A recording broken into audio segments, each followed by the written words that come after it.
आप देख रहे हैं अल्फा डिफेंस हिंदी में आपका स्वागत है। आज के इस वीडियो में हम लोग बात करने वाले हैं भारत के सबसे पहले जेट पावर्ड यूएवी के बारे में। कुछ दिनों पहले मेरी एक पुराने फ्रेंड से बात हो रही थी जो इस समय टैसल के साथ में काम कर रहे हैं, यानी कि टाटा एडवांस सिस्टम्स लिमिटेड के साथ में काम कर रहे हैं। इस कॉन्वर्सेशन के दौरान उन्होंने मुझे बताया कि टैसल इस समय एक medium altitude long endurance drone के साथ में काम कर रही है जो जेट पावर्ड हो, यानी कि इस यूएवी में जेट इंजन का प्रयोग किया जाएगा।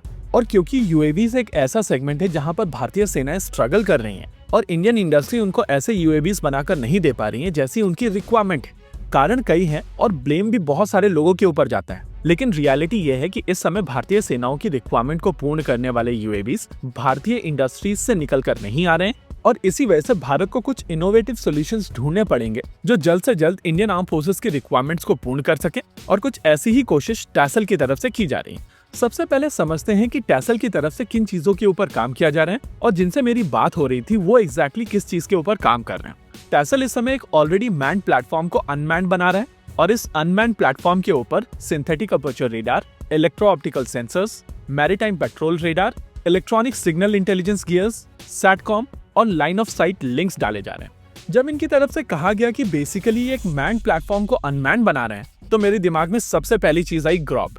कुछ समय पहले टाटा की तरफ से एक बिजनेस जेट को खरीदा गया था डिजाइन के साथ में, जिसका नाम था ग्रॉब 180 GSPN।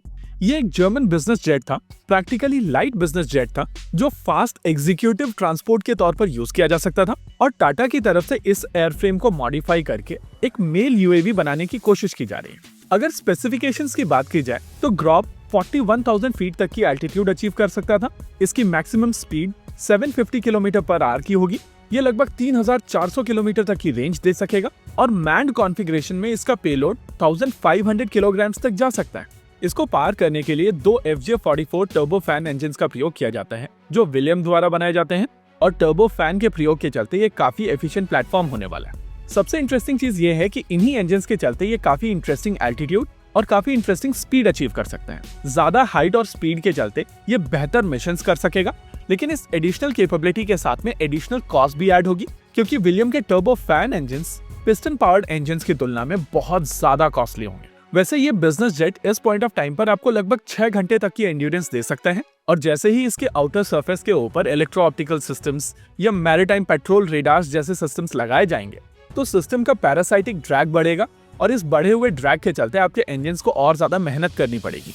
प्रैक्टिकली इन सभी चीजों को अवॉइड करने के लिए आपको सेंसर्स को कंसील करना पड़ेगा और कोशिश करनी पड़ेगी कि एग्जिस्टिंग स्ट्रक्चर्स के साथ में ही इन चीजों को अकोमोडेट किया जाए। हालांकि ये प्रोसेस डिफिकल्ट होगा, लेकिन यहीं पर तो इंजीनियरिंग चैलेंजेस काम आते हैं। दूसरी चीज, मैन्ड प्लेटफॉर्म में आपको बहुत सारी ऐसी चीजों की आवश्यकता होती है जैसे कि cabin pressurization, support communication, internal communication etcetera. इन सभी चीजों को अनमैन्ड प्लेटफॉर्म्स में हटाया जा सकता है और हटाने के बाद में जो सिस्टम बनकर निकल कर आएगा वो कंपैरेटिवली हल्का होगा।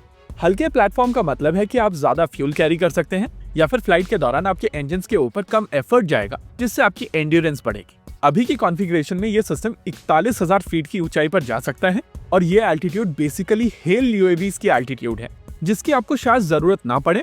और इसी वजह से अगर विंगलेट हटाकर विंग्स के स्पैन को लंबा किया जाएगा तो आप एंड्योरेंस और ज्यादा बढ़ा पाएंगे। नेवरदलेस अपडेट ये है कि ये सिस्टम बन चुका है और ये मॉडिफिकेशंस किए जा चुके हैं। इस पॉइंट ऑफ टाइम पर ये सिस्टम अपने फ्लाइट ट्रायल्स कंप्लीट कर रहे हैं और ये फ्लाइट ट्रायल्स भी फाइनल लेग में है, यानी कि बहुत जल्द टैसल की तरफ से ये यूएवी अनवील किया जाएगा और फिर शायद ये इंडियन आर्म फोर्सेस के ट्रायल्स में जाएगा और फिर आगे चीजें होती रहेंगी।